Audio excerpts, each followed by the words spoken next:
says.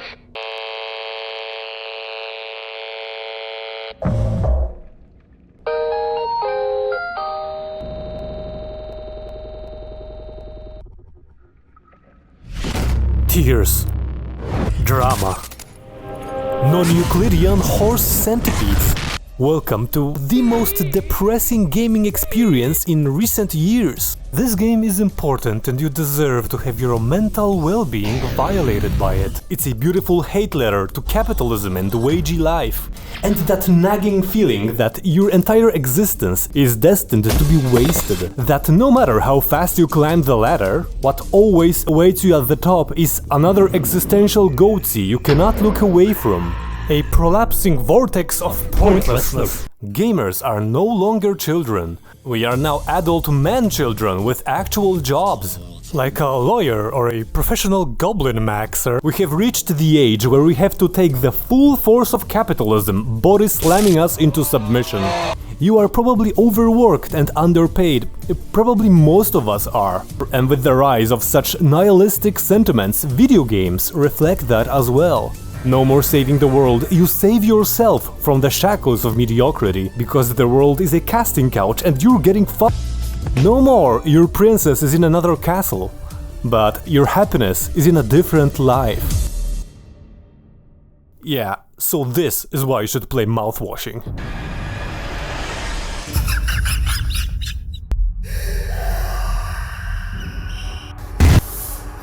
Nick, no mistake.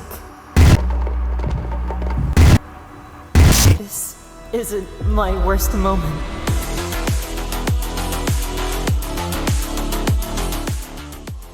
Do you like good writing and psychological depth? Do you like to question your life choices just to hate yourself even more? Hey, what about that miserable feeling of relating to some of the most horrible and pathetic people you've ever met? You're watching this video, which means you probably already hate yourself. In that case, you should definitely play Mouthwashing. Do it, you Philistine! It's the best shit ever! And if I still haven't convinced you, then listen to this. Okay, here it comes. Imagine being so burnt out from your job that instead of filing an HR complaint, you force your middle manager to eat his own legs. Which, in my book, still qualifies as a wellness seminar. Okay, but what is this game even about? Why is it such a big deal? It is necessary that I provide you some context and some basic idea of the story. Why it matters, and how does it put a smile on your face. So, without further ado, let's get this party started.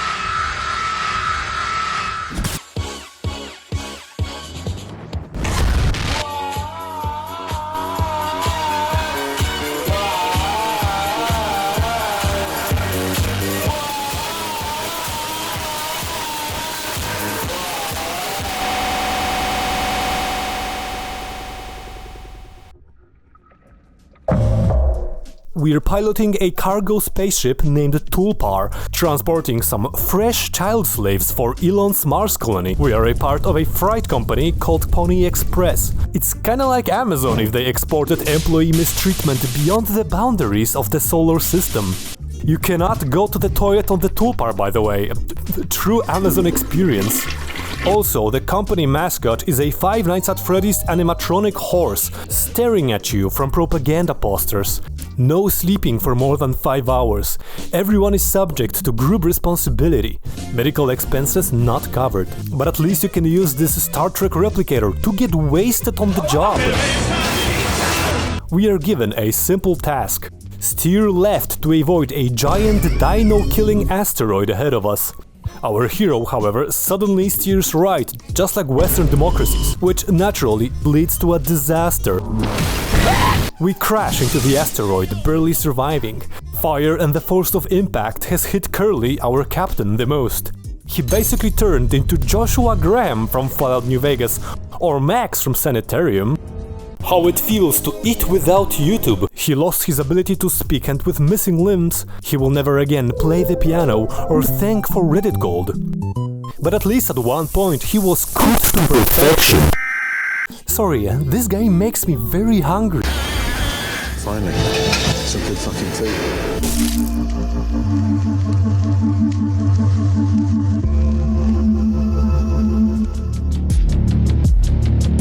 And now, 4.5 people are trapped and struggling for survival inside a janky cargo ship.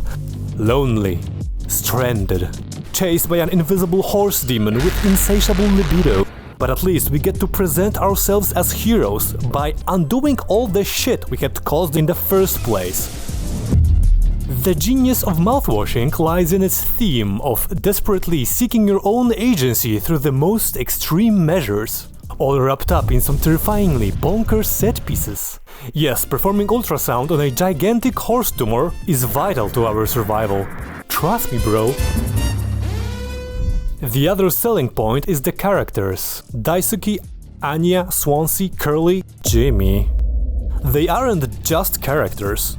Their unique personalities and life philosophies are somewhat of a distorted reflection of our own psyche, in an eerily confrontational and yet validating way. It's like this game is a smug therapist portraying you as a Chad Wojak, and you don't know if you want to cry or punch him in the face, as the game explores those ugly and evil Shadow the Hedgehog parts of our soul we don't want to admit, at least not without in Minecraft at the end. Who doesn't love winding down after a hard day at work by randomly planting TNT in various governmental buildings? In Minecraft!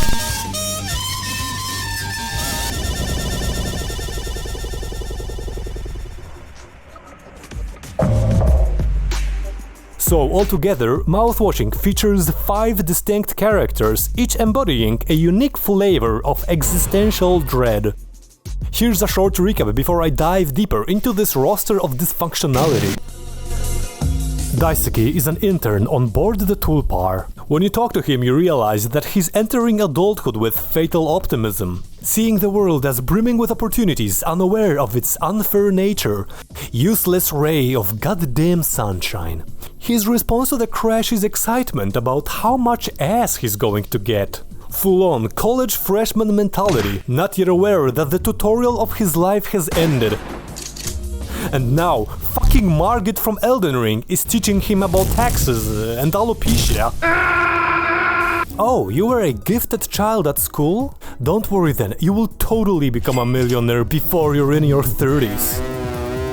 Here's a job to jumpstart your bright future. Don't worry, it's just temporary. It's not like you're gonna waste 10 years of your life here. Basically, Daisuke is an innocent, naive youngster who still believes that the world before him is wide open, like a bicurious man during his first prostate examination.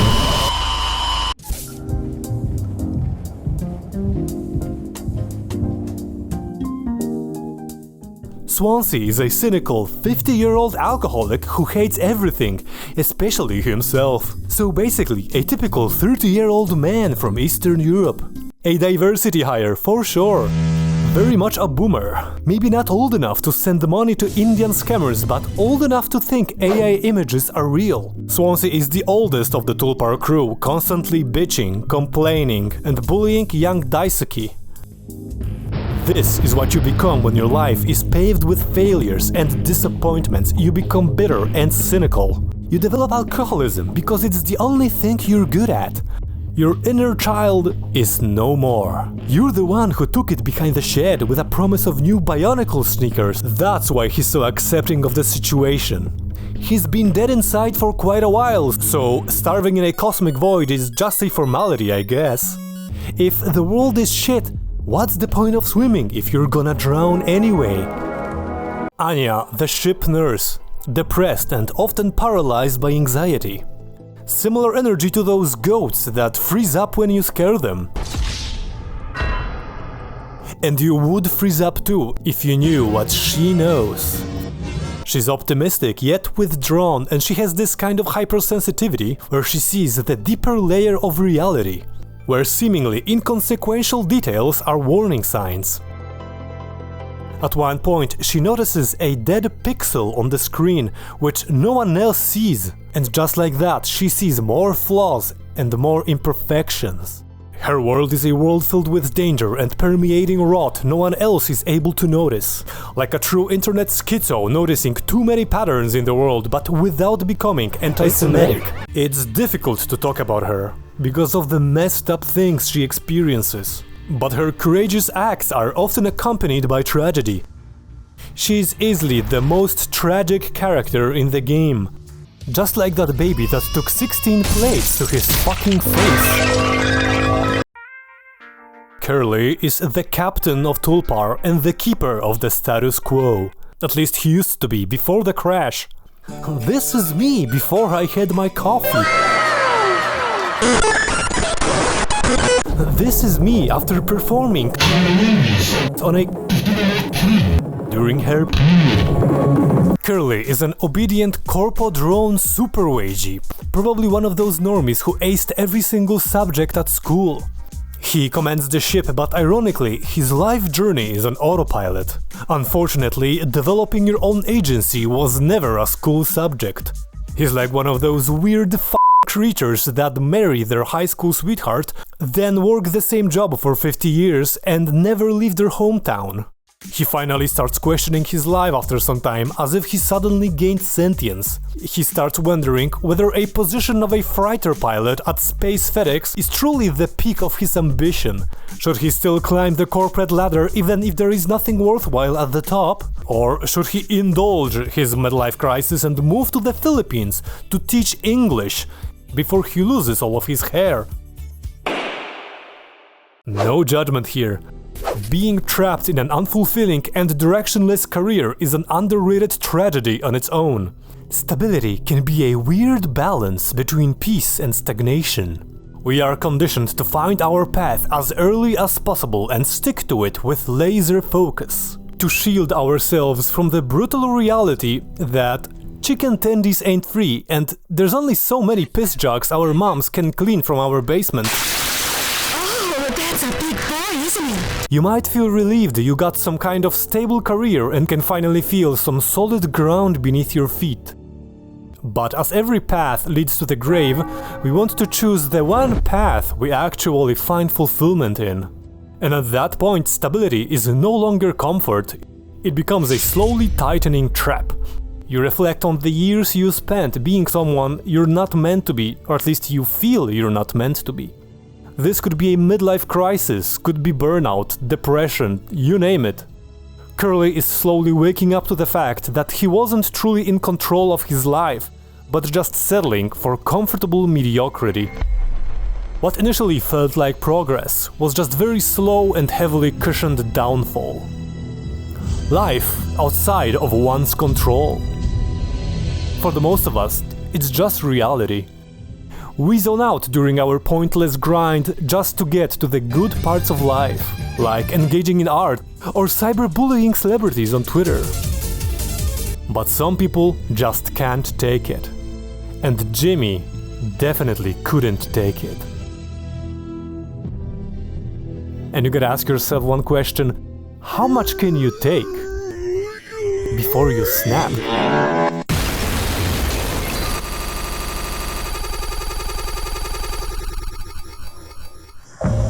Jimmy. There is a lot to unpack here, because Jimmy is a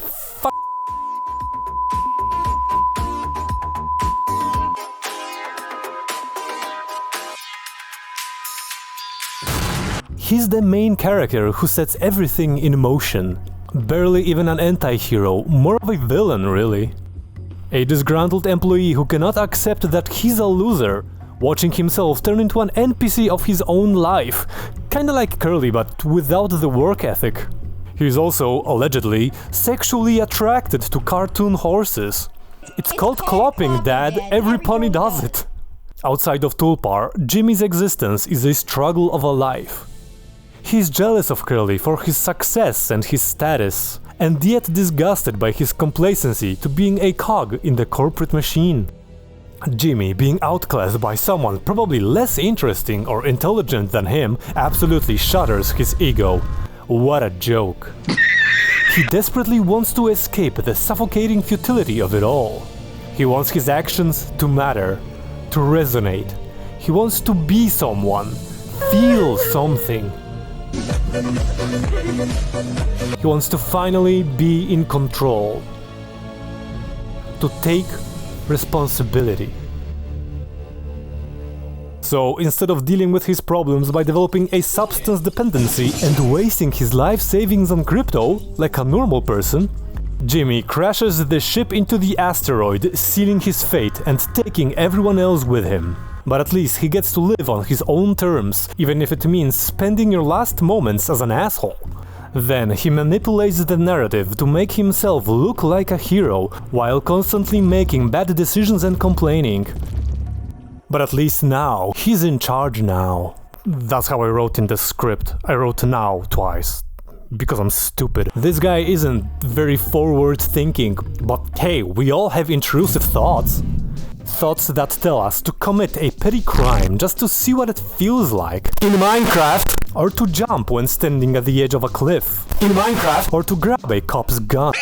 No homo! Or to perform a surgery on a man where you switch his right testicle with his left testicle and his left testicle with his right testicle just to see if his future twins will be cross-eyed. You know, weird thought patterns, weird brain things. And for those of you late bloomers in the frontal lobe department, I am not excusing or justifying Jimmy's actions, simply explaining and analyzing Jimmy's motivation.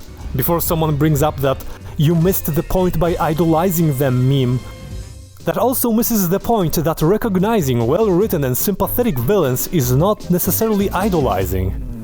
And with that out of the way, let us put on our Joker makeup. That's right, because now we're talking about society. You! Oh shit, it's Batman! As I mentioned in the opening, gamers are now adults and they now experience socio-economic pressures that adult people do. As if gamers, the most oppressed gender, haven't suffered enough from the hands of normies. So now we have quirky indie games like Say No More, where you run around the office screaming no at people, refusing to do anything for your coworkers so much they fly into space and explode. Buddy, you like this statue? Or Yappy Psycho, where corporate environment is portrayed realistically, as an eldritch monstrosity with 19 assholes. This is nothing new. Movies did it in the late 90s. Fight Club, The Matrix, American Beauty, American Psycho, Office Space, Bugs Life. There was this entire genre of I have a steady desk job with benefits, I'm losing my mind. But the example that's the most worth mentioning is the movie Falling Down, directed by Joel Schumacher in 1993. The entire movie is just this guy walking into places, f***ing shit up and then acting self-righteous. Just like Jimmy Mouthwashing, he believes he has the moral high ground, not realizing its height might be depriving him of oxygen. This white accountant-looking dude storms into a McDonald's of sorts, waving guns around, demanding a meal that's no longer available, basically taking the entire establishment hostage, and then going on a tirade about how shitty the burger looks compared to its picture in the menu. And everybody nods and agrees with him because it's a weirdo with a gun, and they don't want their brains to look like red Rorschach tests. So he goes on this heroic tirade against false advertising, radiating the smug glow of unearned virtue, and assumes control over the chaos of his own doing. It's this egotistical mechanism where people create crisis situations artificially, just to feel needed and important. Like firefighters who set houses on fire just to put them out, or billionaires donating large sums to charities that wouldn't need to exist in the first place if it weren't for those same billionaires. Friedrich Nietzsche, in Thus Spoke Zarathustra, coined the term will to power, as this abstract cosmic desire to overcome oneself and the world around us. The desire for power. Power over ourselves. Power over other people. Power over morality. It is beautifully illustrated early in the game, where two stray insignificant particles collide, resulting in a powerful nuclear giant. I wouldn't say Jimmy fully adopts this philosophy, dude's just fucking coping, using it or trying to use it as a justification for his actions. Until he isn't.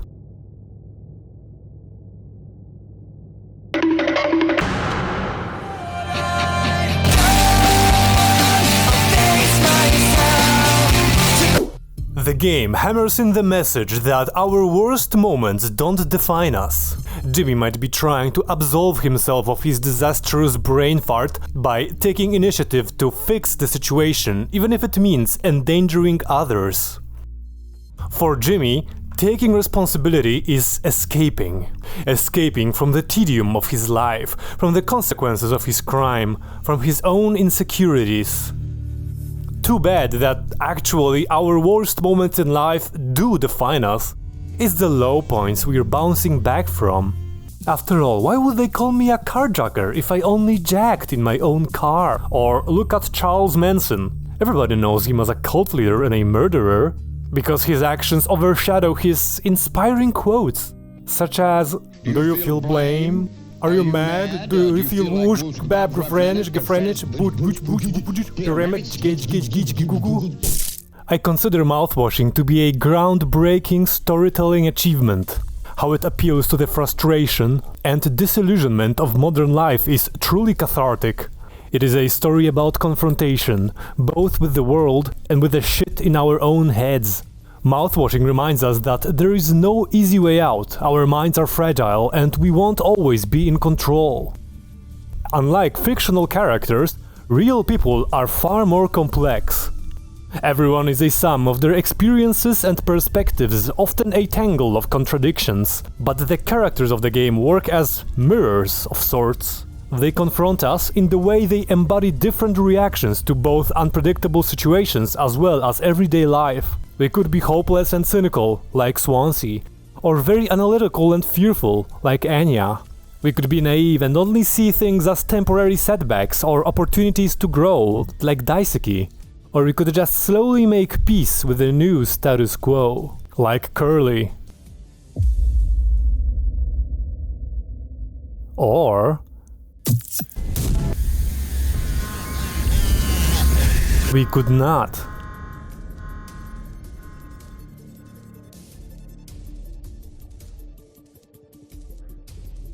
This is just my interpretation, and the fact that so many people have different interpretations speaks volumes about the quality of the story. Is it incorrect?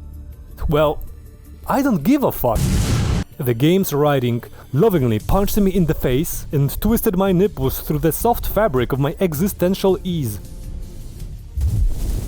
It gave me a brutal wedgie inside a sweaty locker room of emotional reckoning. Like a Schrodinger's knot, it left me with a sensation of both tension and relief.